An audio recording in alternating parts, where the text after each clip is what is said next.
Hi, I'm Kat from the Fit Father and Fit Mother Project, and we are so excited to have you here today. We have a very special podcast episode. We have the one and only Ben here, who is our head trainer for both our Fit Father and Fit Mother programs, and he is going to share his story. And you're just going to be able to meet him and see how awesome he is, what our members already know. They already love him and adore him, but let's not take any more time. Let's jump right into it. Ben, welcome to the podcast. Thank you. This is a long time coming. I've heard this should have been happened a while ago, but we're here now. So yeah, let's do this. We're here. All right.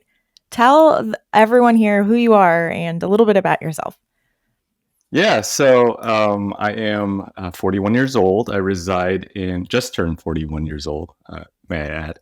I reside in Bristow, Virginia, which is about 45 minutes southwest of Washington, D.C.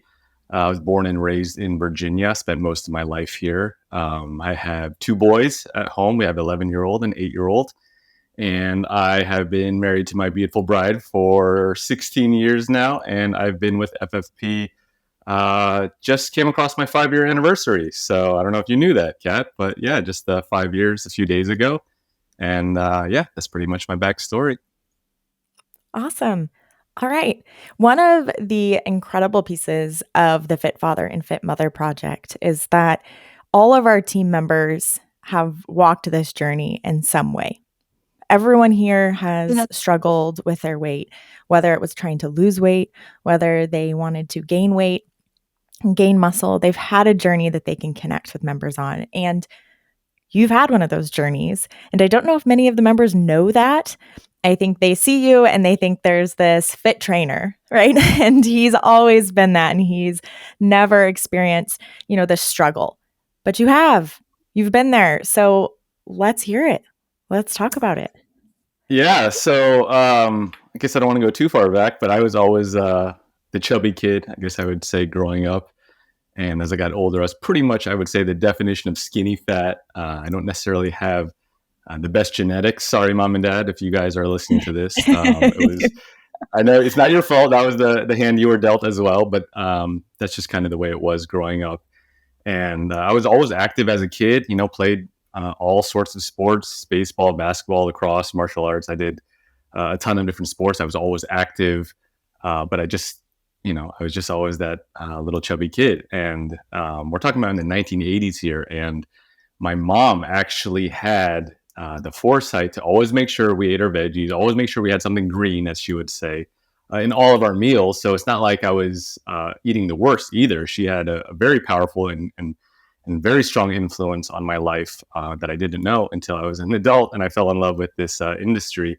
But yeah, I just could never make the progress that I wanted to, even at a young age. And then when I got older in high school, still doing sports, lifting weights, taking weight training in school, et cetera. And I still just couldn't make the progress that I was looking at. And I have these two friends that always sticks out to me. There's one guy that I lifted with every single week, and he would literally, go out to eat 6 days a week with his family. They're, frozen pizzas sky high in their chest freezer, and this kid's like sporting a six-pack. I'm like, what is happening? I have my mom making sure I'm eating veggies and we're drinking a ton of water, and like, why am I this chubby kid? It just didn't make sense. And I had this other buddy who would literally, when I go to SAS after school, eat 3 pieces of white bread as his snack, right? And same thing, sporting a six-pack, totally ripped. And you hear about those kids, or when they're teenagers or young adults, I can eat whatever they want, and not gain a single pound. Well, that wasn't me. So by the time college rolled around, I had put on, I think I was about 180 going into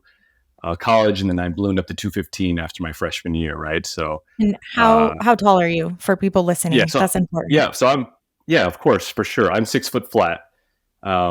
So instead of that, freshman 15 that a lot of people tend to gain, mine was quite a bit more than that for sure. And then college lifestyle, fraternity lifestyle, lots of pizza, lots of beer. And then all of a sudden, just one day, I just realized, hey, I'm borderline obese if I wasn't there already, up at 215. And I realized, hey, this is not the lifestyle I want. So for me, it was kind of like a light switch. And there's one day I said, you know what, this is the last day. I'm not going out like this. And Ordered myself a pizza. I ate half of it because I knew it was going to be the last time I would just gorge myself like that. And then the next day, the rest is history. So this was my summer year between junior and senior year in college, and that was 20 years ago this past summer. So I just kind of came across that milestone of never looking back, and my lifestyle has never been the same ever since then. How? And, like, when I think about being in college, to make a decision in college, "Okay, I'm gonna start eating healthy," and you're in a frat too. Like, how did you handle that? What did that even look like?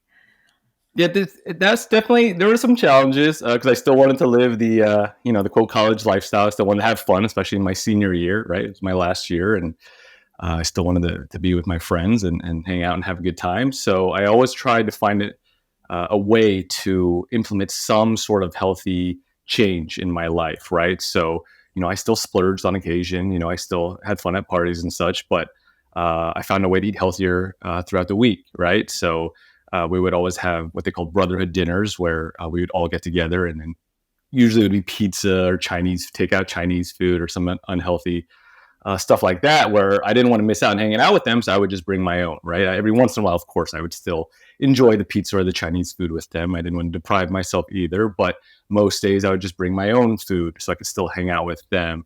Or I made sure I always got to the gym before classes in the morning. Sometimes a little harder than other days at the 8 a.m. classes, but I always still found a way to be active, and I would incorporate more of an active lifestyle with doing sports with them, trying to get them to run with me and to hit the gym with me so I could still spend time with them. So it was a balance, and wasn't the easiest situation, but that's what I always tell some of our members, that if I could do it in college, in a fraternity, I'd still lose the weight, that you could do it too, and whatever lifestyle obstacles you may have going on. So yeah, it was definitely a challenge, but I'm glad I did it, and I lost about half of the weight between my junior and senior year, and then the rest I lost in my senior year, going on into adulthood, I guess you would say. And how does that change? So, you've had 20 years now of keeping the weight off, and I'm sure that looks different when you're a young man coming out of college, right, on your own versus trying to keep the weight off as, a newlywed and then as a dad and of little ones and a dad of now older ones. Like, what has that process looked like and how has that changed? Yeah, so I guess I'm blessed and potentially cursed with my mindset and attitude. I'm very tunnel vision, so when I get my mindset on something, that's all I focus on. So it was a lot easier coming out of college, as you said, as a young adult and not married yet, and basically living my own lifestyle. But as work priorities start coming about, as you're newlywed, as you said, and of course being a parent, your priorities change a little bit. Your day to day changes a lot, a bit, and I think I was lucky enough to create habits from an early age when I first started doing this, where I was able to continue, not maybe not the lifestyle that I wanted to live completely, but the major tenets of it, the major staples of it, with at least doing something active every day, with at least making healthy choices, surrounding myself with positive people who have a strong impact on this lifestyle, and supporting me, and knowing this is the life I want to live. It's definitely helped a tremendous amount. And what a great point. I think everyone thinks of, okay, I need more movement and I need to be eating that perfect plate, my vegetables and my protein. Everyone thinks of that hydrating. But you mentioned surrounding yourself with those positive people who are going to continue to encourage you to stay on track. That I don't think is often added in to that realm of what we think of. And that is so important. And I'm happy you mentioned that so members can hear that. Like, 20 years of success came with support from others too around you. So, did Yeah, your that's very true. family latch on right away when you said you wanted to make this change, or was there some push back from talking about making a different lifestyle change? Yeah, I wouldn't say there's pushback from family, but more so from friends. Maybe not pushback, might not be the right word, but it may be more uh, I'm going to work happy hours, and not, partaking with them, or when you have company or office pizza parties, why aren't you have some? It's okay. It's not a big deal. And of course, it would have been okay, if I wanted to have a slice here and there. It's totally fine. We got to live normal life too. But on the other hand, I had a goal in mind that I wanted to reach and strive for. And so there's a little bit of uh, not pushback, but I would say that maybe not as supportive as I could have needed or used from some of my peers or coworkers or office mates.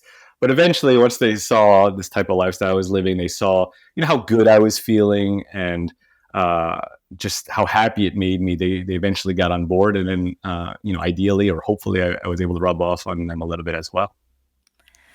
All right, so he mentioned happy hours and pizza parties. Those are not with the Fit Father Project. I wanna make sure that's No, everyone it's a knows different that. company. So, let's kind of go through that. That's a great chance for us to open up. How did you end up here? How did you end up a trainer at the Fit Father and Fit Mother Project?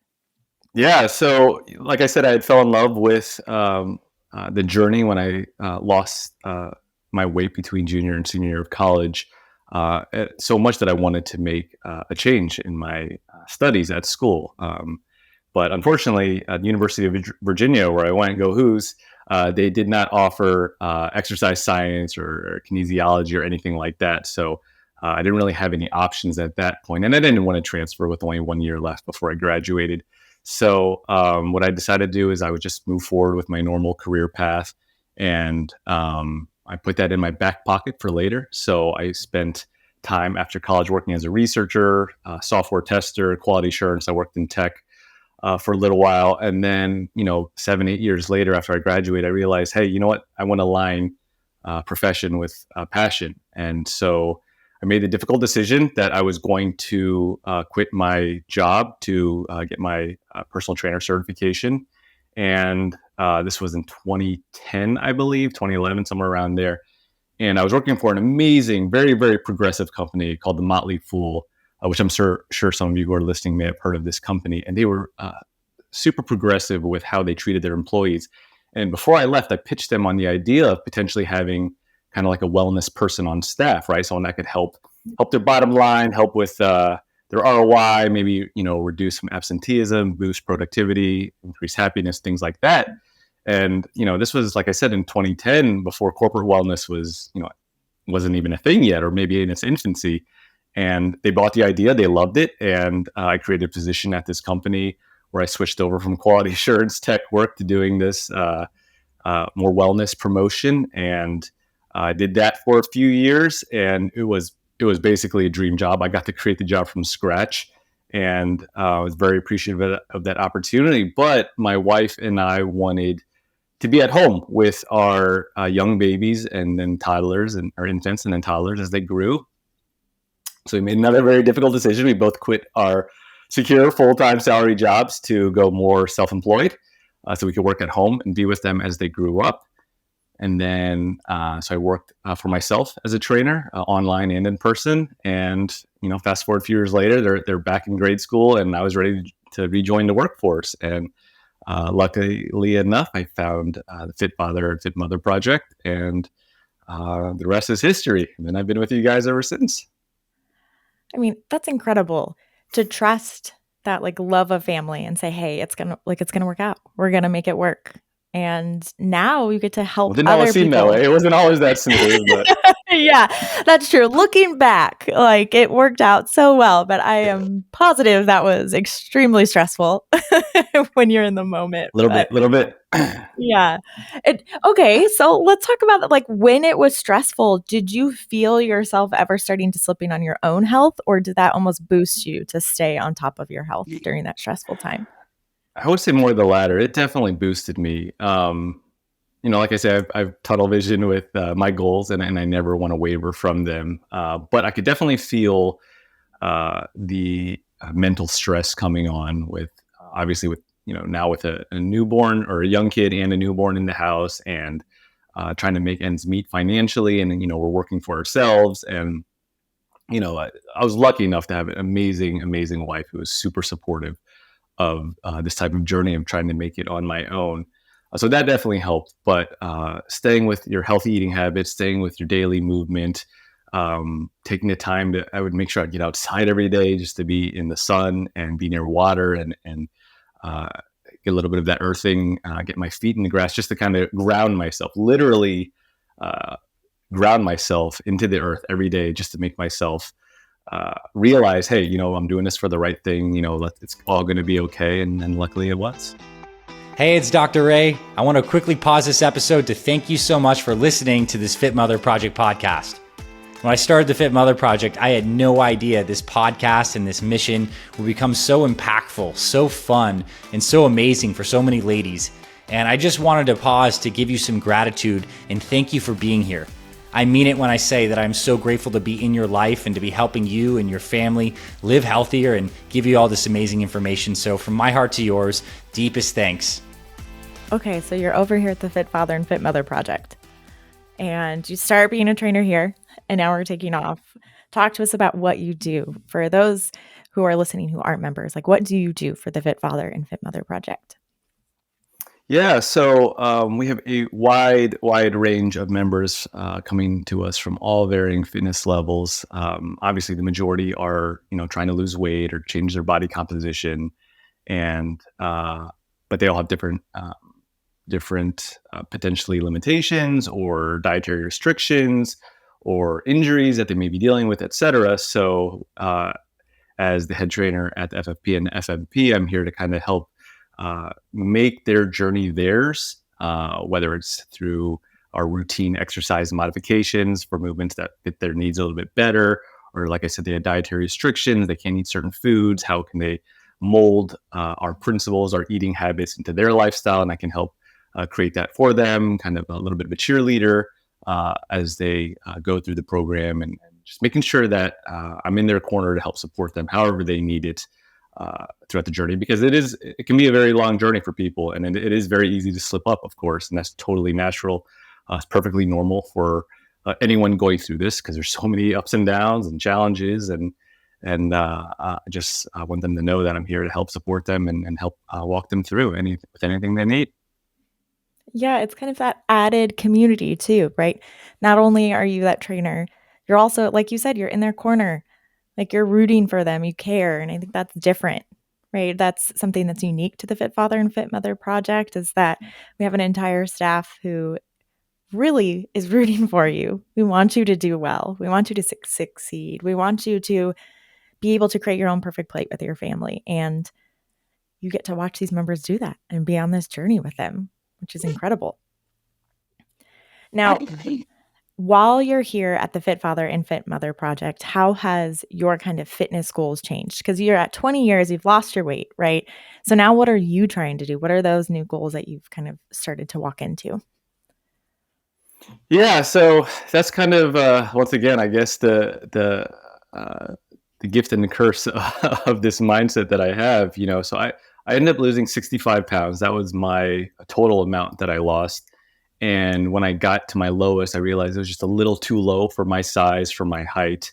So I wanted to build back up. But in the last 20 years, I've cycled through so many different challenges, either challenges that were presented to me from like physical, actual, not like detrimental challenges, but like actual physical challenges for either, gaining muscle and building my body back up versus cycling back, trying to cut back on body fat a little bit, going through different dietary changes, eating primal at one point, paleo at one point, keto at one point. Just I like to keep things interesting and try different things. And I think I've evolved to the point now where, first of all, I thought I knew a lot coming in here working before I started working for the company. But what Dr. Anthony has shown and introduced to me has been eye-opening. I feel like I've maybe had half of my fitness journey, leading up to the company, 15 years of it. And then these last 5 have just been like another half. It's been that much information.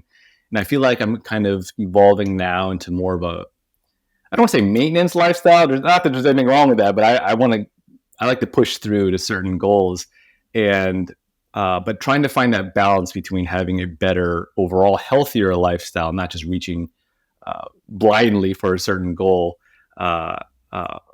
So I guess there's kind of a bit of a balance, I guess I would say, from trying to build muscle, trying to shed fat, trying to stay cut, trying to do different dietary challenges, to more of okay, what is going to be healthiest for me and my family and my 2 small kids in the long run, right? That's all that matters at the end of the day. So being there for them, being present for them, while also giving myself that taste of a challenge that I so desire. Yeah, and you do have another unique perspective of you can connect with members who are trying to lose weight because you've been there, you've kept this weight off, you know that.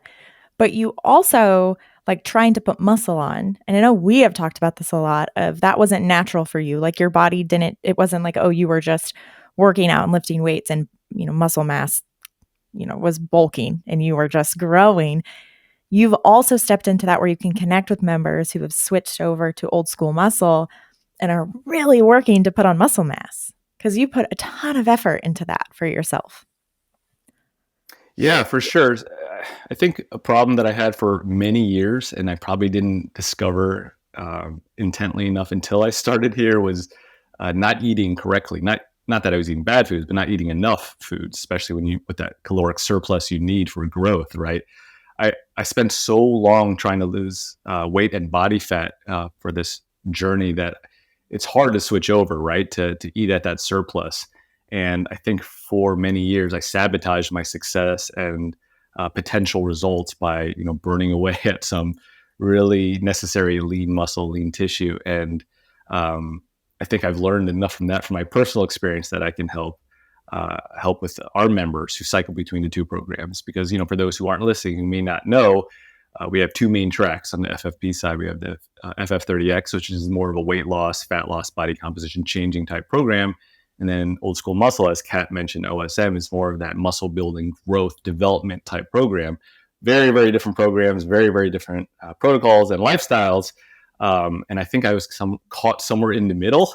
And so I understand that struggle for sure. But learning what I've learned along the way for myself, and then, like I said, from Dr. A, and the necessary steps it takes to either lose body fat or build muscle, very different journeys. I can definitely help with our members who have gotten to their point where they're happy with their weight and they've lost everything they wanted to, but they're ready to switch over. It's a great place to be, and I can definitely understand that from their point of view. How did you realize, because you said like you had to realize you were not eating enough and kind of burning away at that muscle mass. How did you figure that out? If someone is listening right now, how would they think about it for themselves? Yeah, it's definitely a process. As I alluded to before, with something like FF30X, it's a lot easier, right? I mean, it's easier to eat at a deficit. You don't necessarily have to calculate your calories to the T. You definitely can, and we have some members that do, which is perfectly fine. But for most of our members who are on our FF30X plan, they don't necessarily have to, right? We kind of keep it simple enough where you're making healthy choices, you're moving daily, you're going to see changes for sure. But with OSM, with Old School Muscle and muscle building programs, you need to be a lot more tuned in with your macros, right? You gotta know about your caloric intake, how much you're eating, how much you need for growth, etc.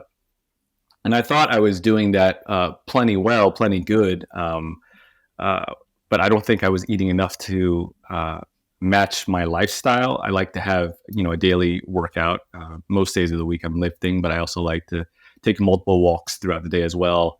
So I don't think I was matching. So my weights were going up, and that could have just been a central nervous system boost from that perspective. I wasn't understanding I was able to lift more, but my body weight was not going up, right? Or my measurements weren't going up. Sure. And I think it just got to a point where, hey, you know what? I'm not eating enough to support my needs. And then obviously through OSM and these detailed plans, I realized, hey, you know what? I need to be doing some calorie cycling, which we break down in the program, about eating at that surplus that's necessary for growth. So, yeah, I mean, it's definitely a challenge, but it is possible once you dial in everything, and if you're willing to as well. And thankfully, we have a team who can help you do that. Ben has figured it out. Look, Ben's been here. He's figured it out. He's done this hard work. You can come to our team and join. Dr. Anthony's put the plan together. Ben's tested it. He's run through it all, and he can help you perfect it. You don't have to do any of that part now if you're listening. Just come join just show in. up. You just show up. That's the best part. Okay, yeah. What's your next goals, Ben? Tell me. What are your workout goals? Well, as you know, Kat, we've talked about this a ton. I was doing keto most recently for myself, and I realized I was doing it for 9 months. And once again, with the blessing and the curse of the tunnel vision, I did it for 9 months straight. I didn't come and go. I was in 9 months in ketosis, and I I realized it wasn't for me. I kind of had the opposite effect. I had some great results up front. I wanted that challenge for that 20-year anniversary. I wanted to do something completely different. I'd never done keto before, so I thought I'd give it a shot. And then my body started revolting and going back the other way. My cortisol levels were just too high. I was storing more body fat than I was comfortable with. And I said, you know what? Hey, I love the workout routine I've been doing, this heavier lifting routine, but let's bring some carbs back into the mix and see what happens. And it's been a very welcome experience so far. It's only been a couple of weeks since I've gotten off, but I'm loving it again. And to tie that in with what we recommend with our program. I mean, keto, if it's an option for prospective members out there, or for current members who want to do it, by all means, give it a shot. But we recommend a little bit more balanced lifestyle, right? I mean, keto is not the most sustainable for most people long term. Carbs are not the enemy, and I didn't think they were an enemy either. I just wanted a personal challenge. Let me just clarify that. So we're more about a more healthy, maintainable lifestyle, long-term lifestyle change. And as I said before, I think that's kind of where I'm headed now personally, with a little hint of a challenge with this heavier lifting, but a little bit more maintained. It's so much easier having the carbs in there, birthday parties and social celebrations. And I'm just so glad to be back in that, normal lifestyle, I guess I should say.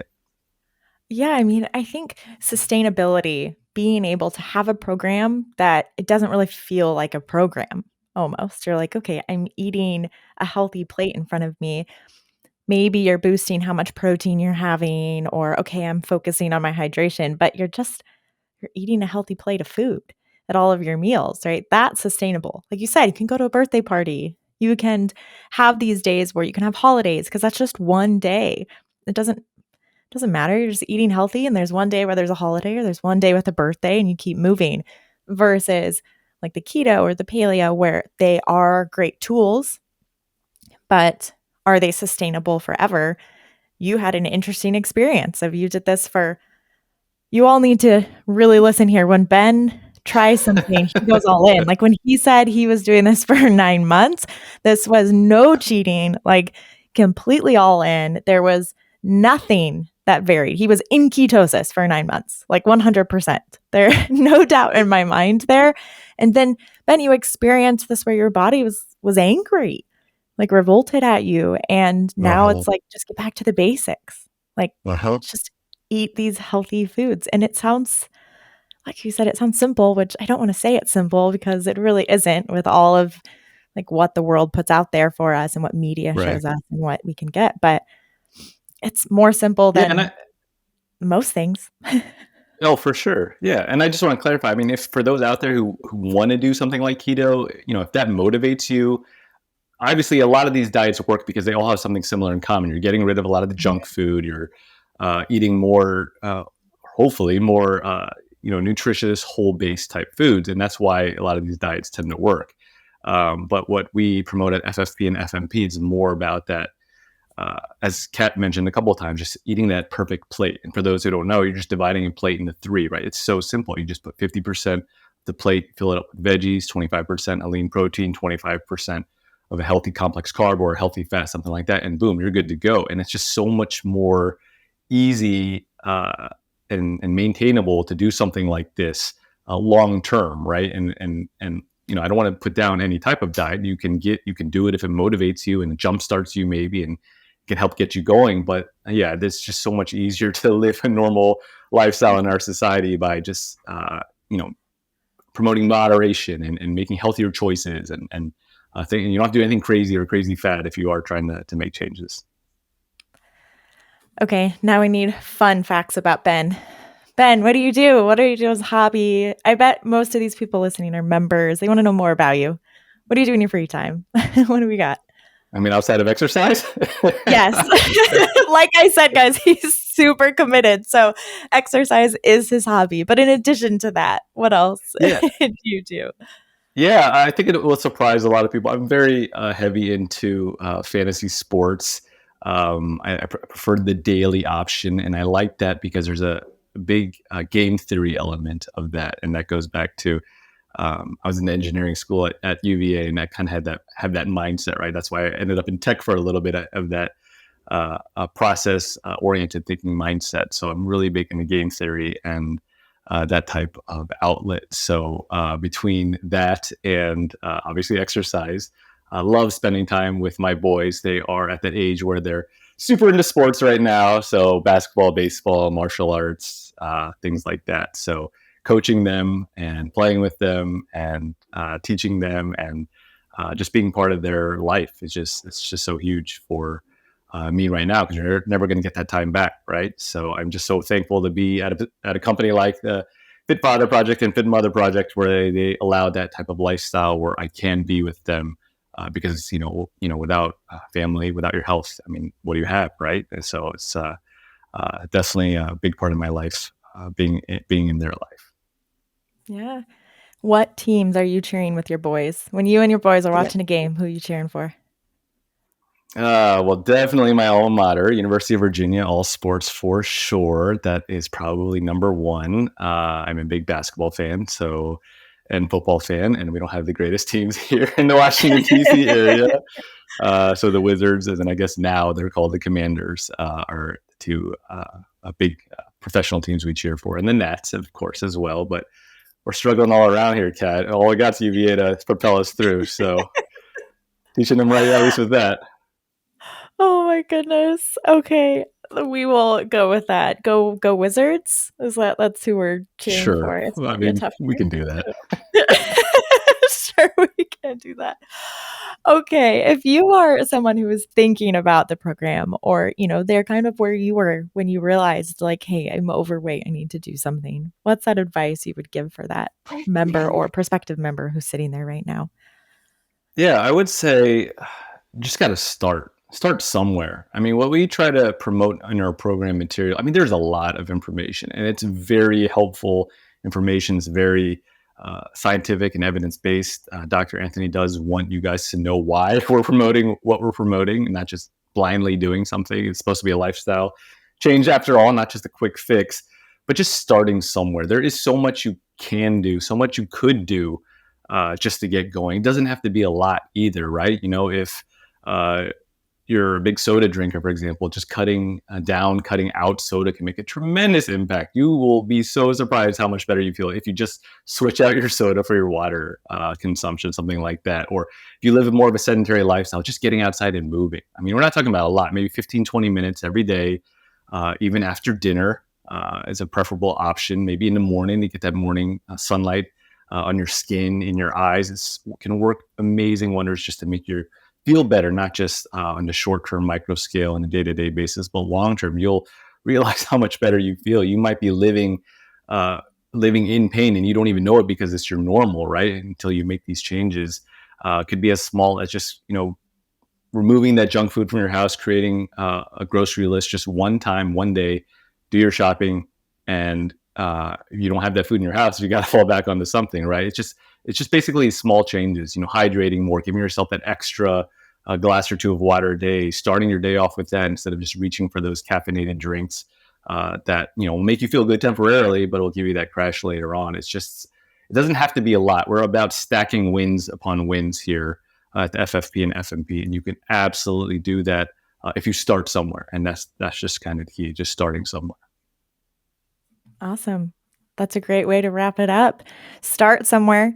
Go and see Ben in the Brotherhood and Sisterhood pages. Once you join the program, you're added to this great community, and Ben, as well as our other coaches, are there to support you. And for current members, remember that every Wednesday you can turn in your questions to Ben, and he will answer them live on the Q&A on Fridays for you to see, which is just another amazing benefit of being a member and being part of the community. Is you get that interaction with Ben. You get to ask those personal questions, and we are so happy to be on this journey with you. Please check us out on our YouTube channel for more amazing content. Listen to other podcasts. Send your questions in to us so that our team can talk with you. And we will talk with you on the next episode.